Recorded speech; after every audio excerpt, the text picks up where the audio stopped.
intention of staying.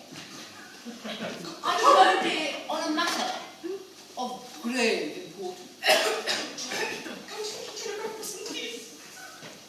I find myself in need of money. Have you? I shall sell all my slums in the East End. I have no desire to barter with society's residuum. Henceforth, I shall take up residence in this house.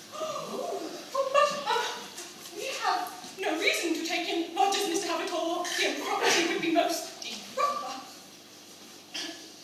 Madam, your memory fails you. I am the owner of this house.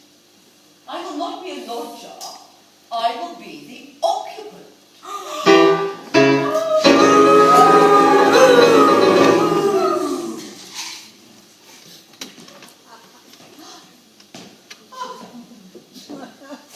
Oh, what have you got to say about that, girls? You're going to be the occupant? I think we need another boo.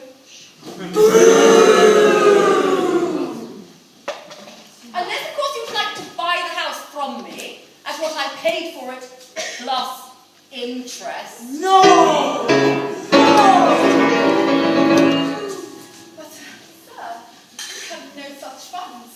Father lost all his money in the new country, and we women have no protectors or family to aid us in our needs.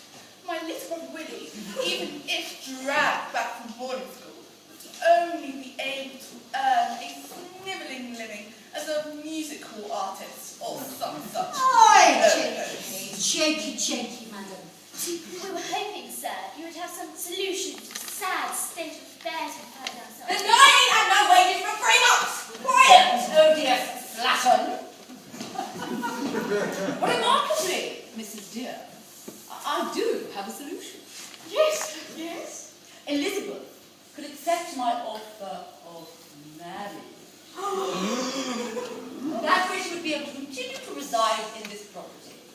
Yourself and Miss Derwin could remain to help my dear sweet wife keep the house. I shall of course need an answer by the end of the day.